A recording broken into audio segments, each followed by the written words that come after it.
Hello दोस्तों, स्वागत है आपका अपने यूट्यूब चैनल ई टारगेट क्लासेस पे। मैं व्यास नारायण साहू आपके लिए फिर से लेके आया हूँ कृषि विज्ञान, जिसमें आज हम उर्वरक एवं खाद जो सब टॉपिक है उसके बारे में डिस्कस करने वाले हैं। तो उर्वरक एवं खाद के बारे में आज पूरा डिटेल डिस्कस करेंगे। ये बहुत ही इंपॉर्टेंट टॉपिक है दोस्तों, तो वीडियो में अंत तक बने रहिए और हमारे चैनल ई टारगेट क्लासेस को सब्सक्राइब कर दीजिए। साथ ही साथ बेल आइकन को भी क्लिक कर दीजिए ताकि हम जितना भी वीडियो बनाएं आप तक जल्दी से जल्दी पहुँच सकें। चलिए स्टार्ट करते हैं। तो जो खाद एवं उर्वरक होता क्या है, खाद किसको बोलेंगे, कैसे उर्वरक हो और खाद में जो डिफाइन है वो कैसे होगा। तो सबसे पहले जानते हैं कि जो पौधे के बारे में सबसे पहले जानते हैं। तो जो बीज अंकुरण के पश्चात जब पौधे जो है पौधे के रूप मतलब बीज अंकुरण के पश्चात पौधे के रूप में जब निकल आता है, तो जो भ्रूण कोश होता है उसमें जो भोजन एकत्रित होता है वो समाप्त होने लगता है, जिसके कारण क्या होता है कि जो उसकी आवश्यक तत्व है उसकी कमी होने लगती है। पौधे में जो आवश्यक तत्व है जो उसको मेन जो उसको ग्रो कराएगा वो आवश्यक तत्व की कमी हो जाती है। पौधे में जो मुख्य रूप से जो भोजन है वो पत्तियों में ही निर्माण होते हैं, क्योंकि आप सभी को पता है कि जो प्रकाश संश्लेषण की क्रिया होती है जिससे क्या होता है, जो भोजन स्वयं पत्तियों में ही निर्माण होता है। तो इसी कारण जो है पत्तियों को क्या बोला जाता है, भोजन का कारखाना बोला जाता है। पौधों के लिए भोजन का कारखाना बोला जाता है। और जो अकार्बनिक पदार्थ है, अकार्बनिक जैसे कि जो खनिज लवण है, जल है, ये सब जड़ों से अवशोषित किया जाता है। इनको ही इनके पोषक तत्व कहा जाता है। तो जितने भी चीज़ आवश्यक होते हैं पौधे को उसको ग्रो कराने के लिए या उसको ग्रो होने के लिए, बढ़ने के लिए, तो उस चीज़ को ही पोषक तत्व बोला जाता है। इसमें देखते हैं मृदा की उर्वरता। तो मृदा की उर्वरता जो पौधों को उनके सभी पोषक तत्व प्राप्य अवस्था में उपलब्ध कराने की जो क्षमता होती है उसी को ही मृदा की उर्वरता कहते हैं। जैसे देखिए मृदा की उर्वरता जैसे कम है तो जो पौधे हैं उसको आवश्यक पोषक तत्व जो है कम मात्रा में मिलेगी, जिससे क्या होता है जो पौधे हैं वो अच्छे से ग्रो नहीं कर पाएगा। लेकिन जब मृदा की उर्वरता शक्ति बहुत ज़्यादा है, मृदा की उर्वरता शक्ति जब बहुत जाता है, इसका मतलब ये है कि उसमें जो आवश्यक पोषक तत्व है उसकी मात्रा भी बहुत अधिक है, जिससे क्या होगा, जो पौधे हैं अधिक से अधिक मात्रा में आवश्यक पोषक तत्व प्राप्त करेंगे, जिससे पौधा जो है जल्दी से जल्दी ग्रो करेगा। तो इसको ही उसकी मृदा की उर्वरता बोलते हैं। मतलब पौधे द्वारा उनके सभी जो पोषक तत्व है वो प्राप्त अवस्था में उपलब्ध कराने की जो क्षमता होती है उसी को उसका मृदा की उर्वरता बोला जाता है। ध्यान में रखिए। मृदा उत्पादकता, अब दूसरा देखते हैं मृदा उत्पादकता। जो विशेष प्रबंधन कार्य होते हैं उसके अंतर्गत मृदा की पौधे की जो उत्पादन क्षमता है उसको ही मृदा उत्पादकता बोला जाता है।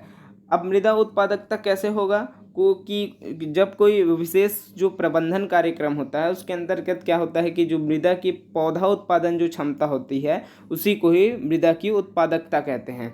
मतलब क्या होगा कि जो मृदा जो है पौधे में जो पौधा जो है उस मृदा में कितना जल्दी से जो ग्रो कर रहा है उसकी ही वो मृदा की उत्पादकता क्षमता होती है।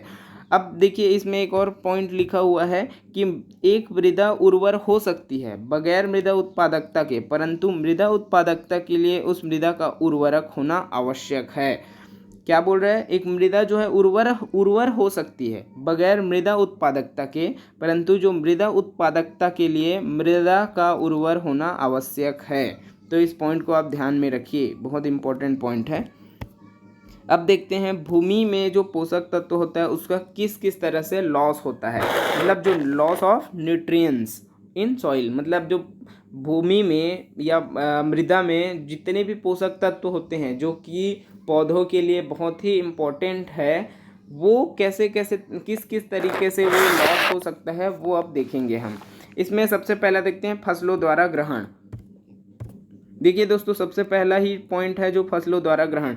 अब देखिए मृदा में बहुत सारे जो पोषक तत्व है जैसे नाइट्रोजन, कार्बन, ये सब भी बहुत सारी चीज़ है उपस्थित होता है। तो उसको जब पौधे द्वारा ही ग्रहण कर लिया जाता है तो उसमें जाहिर सी बात है मृदा में जो पोषक तत्व है उसकी कमी हो जाएगी। तो जो भूमि में जो पोषक तत्व है उसका जो ह्रास होता है, लॉस होता है, वो पौधे द्वारा ही ग्रहण करने से ही हो जाता है। दूसरा है सूक्ष्म जीवों का उपयोग। तो देखिए दोस्तों सूक्ष्म जीव भी जो होते हैं वो मृदा के ऊपर ही डिपेंड होते हैं।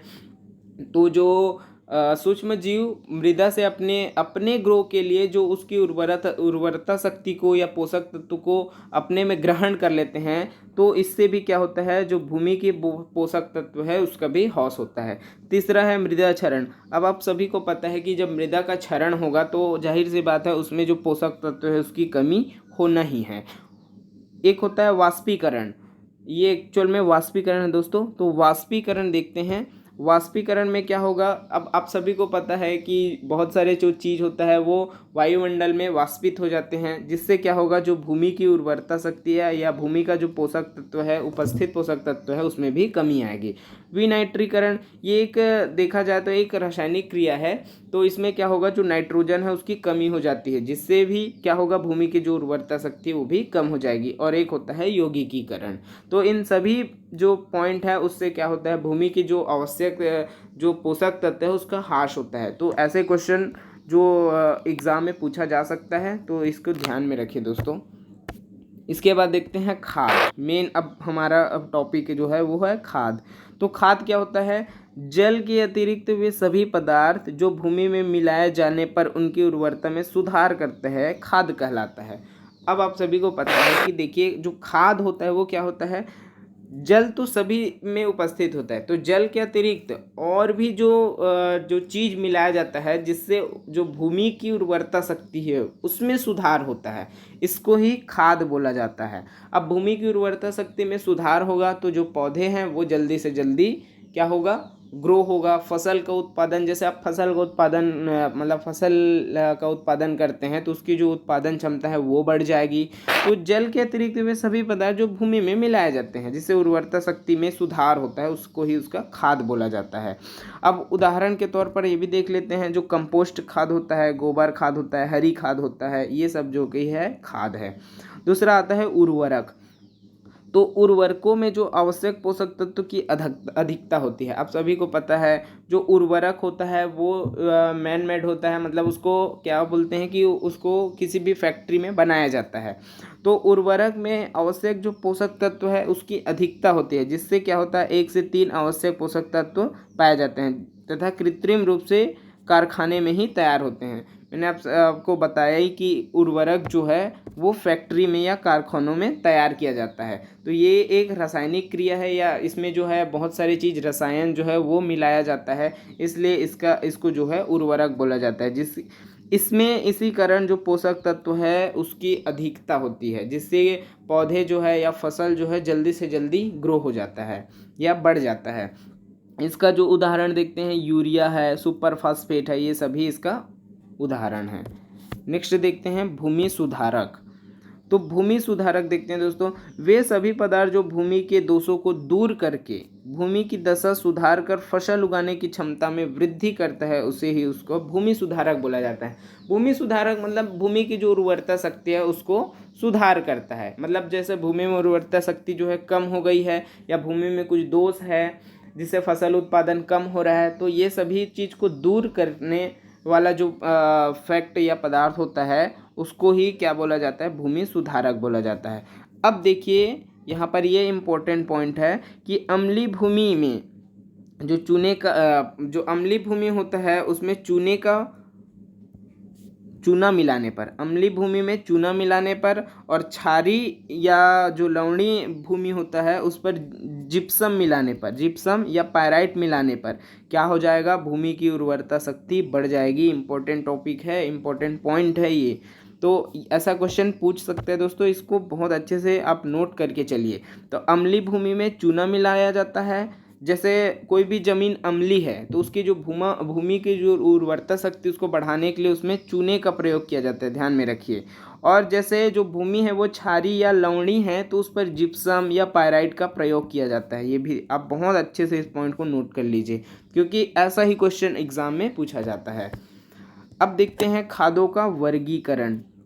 खादों का वर्गीकरण, अब खाद, अब हम तो पहले डिस्कस कर चुके हैं कि जो खाद होता है वो क्या होता है। तो खादों का वर्गीकरण, जिसमें एक जैविक खाद होता है, एक होता है अजैविक खाद। तो आज हम दोनों टॉपिक के बारे में डिस्कस करेंगे। तो जैविक खाद है जिसको कार्बनिक खाद भी बोला जाता है, इसको कार्बनिक खाद भी बोला जाता है और इसको अकार्बनिक खाद बोला जाता है, ध्यान में रखिए। तो जैविक खाद भी दो टाइप के होंगे, जिसमें भारी कार्बनिक खाद बोलते हैं और दूसरे को हल्की कार्बनिक खाद बोलते हैं। पहला भारी है, दूसरा हल्की है। तो भारी कार्बनिक मतलब क्या होगा कि आयतन और वजन जो है उसका भारी हो, लेकिन उसमें पोषक तत्व है वो कम हो। तो इसको, इस टाइप के जो खाद होता है उसको क्या बोलते हैं, भारी कार्बनिक। मतलब आयतन और वजन में क्या हो, अधिक हो, लेकिन जो पोषक तत्व है उसकी कमी हो, उसको बोलते हैं भारी कार्बनिक। जैसे गोबर खाद आप समझ सकते हैं, कंपोस्ट हरी खाद है, मानव विष्ठा है, मैली की खाद है, गंदे नाली की खाद है। ये सब क्या होगा, आयतन और जो वजन है उसमें तो ज़्यादा होगा, लेकिन इसमें जो पोषक तत्व होती है उसकी जो है कमी होती है। तो ध्यान में रखिए, इसको बोलते हैं भारी कार्बनिक। दूसरा है हल्की कार्बनिक। हल्की कार्बनिक खाद में क्या होगा, जो कि आयतन में ही कम होगा, आयतन और जो वजन होता है उसमें कम होगा, और पोषक जो तत्व होते हैं वो उसकी क्या होगी, तत्वों की जो मात्रा है वो अधिक होगी। जैसे इसमें कौन कौन सा हो जाएगा, हड्डी का चूरा होता है, हड्डी का जो चूरा होता है वो हो जाता है, खलिया होती है, सूखा रक्त होता है, ये सब इसमें होता है। तो दोस्तों इसमें क्या हो जाएगा, ये हल्की कार्बनिक खाद हो जाएगा। दूसरा देखते हैं जैविक कार्बनिक खाद। तो जैविक कार्बनिक, ये इसको बोलते हैं अजैविक कार्बनिक खाद बोलते हैं, या अकार्बनिक खाद भी बोलते हैं, या तो इसको रासायनिक खाद भी बोला जाता है। आप समझ सकते हैं क्यों रासायनिक खाद बोला जाता है। तो अब इसमें देखते हैं, इसमें पहला होता है क्या है, नाइट्रोजन युक्त खाद। तो जिस भी उर्वरक या जिस भी खाद में नाइट्रोजन मिक्स होगा उसको बोलेंगे नाइट्रोजन युक्त उर्वरक। जैसे इसके बाद इसमें क्या होगा, अमोनियम सल्फेट होगा, अमोनियम क्लोराइड होगा, नाइट्रेट उर्वरक हो जाएगा, कैल्शियम अमोनियम नाइट्रेट हो जाएगा, यूरिया से संबंधित जितने भी है वो सब किस में आएगा, नाइट्रोजन युक्त उर्वरक में आएगा। इसमें यूरिया भी आएगा, ध्यान में रखिए यूरिया, क्योंकि यूरिया में नाइट्रोजन उपस्थित होता है। तो ये जो है जैविक अकार्बनिक खाद बोला जाता है, अजैविक कार्बनिक खाद बोला जाता है। ठीक है, अब देख लेते हैं इसमें फास्फोरस युक्त खाद। तो फास्फोरस, जिसमें फास्फोरस मिक्स हो उसको फास्फोरस युक्त खाद बोलेंगे। इसमें भी दो प्रकार के होंगे, जो कि एक होता है जल में घुलनशील और दूसरा होता है साइट्रिक अम्ल में घुलनशील। तो जल में घुलनशील खाद इसमें देख लेते हैं, उसका उदाहरण मैं बता देता हूँ।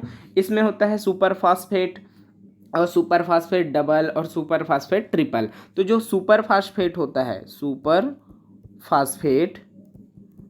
फास्फेट जो है फास्फोरस युक्त खाद है, बहुत इम्पोर्टेंट खाद है। इसमें भी से क्वेश्चन पूछा जा सकता है दोस्तों, ये बहुत ही इम्पोर्टेंट टॉपिक है, ध्यान में रखिए। जो खादों का वर्गीकरण है इसमें ये पूछा जाएगा कि ये मतलब किसी भी खाद का नाम दे देगा और वो कौन सा खाद है, किस टाइप का खाद है, वो आपको पूछा जा सकता है। तो ध्यान में रखिए, इससे आप बिल्कुल क्वेश्चन बना सकते हैं। तो ध्यान, इसको अच्छे से देखिए और अच्छे से पढ़िए। तो फास्फोरस युक्त में सुपर फास्फेट जो है जल में घुलनशील वाला उर्वरक है, ध्यान में रखिए।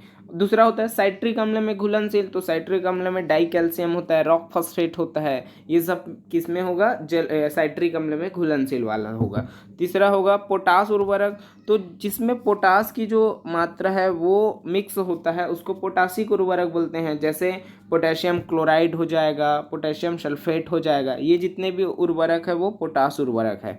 लास्ट में आता है यौगिक उर्वरक। तो यौगिक उर्वरक में क्या हो जाएगा, जो इफ्को द्वारा बनाया जाएगा वो उसको यौगिक उर्वरक कहते हैं, जिसमें डाई अमोनियम फास्फेट होगा, एनपी के मिश्रण होता है। इसमें क्या होगा, सबसे यौगिक उर्वरक में डाई अमोनियम फास्फेट, याद रखिए आप, डाई अमोनियम फास्फेट। तो देखिए दोस्तों, ये बहुत इंपॉर्टेंट टॉपिक है, इससे क्वेश्चन बिल्कुल पूछा जा सकता है, क्योंकि ये जो कृषि विज्ञान है उसका बहुत महत्वपूर्ण टॉपिक है। तो आज के लिए बस इतना ही दोस्तों। हमारा जो वीडियो है वो अच्छा लगे तो ज़्यादा से ज़्यादा लाइक कीजिए, शेयर कीजिए और हमारे चैनल ई टारगेट क्लासेस को सब्सक्राइब कर दीजिए, और ऐसे ही ताकि हम आपके लिए वीडियो बनाते रहें। Thank you.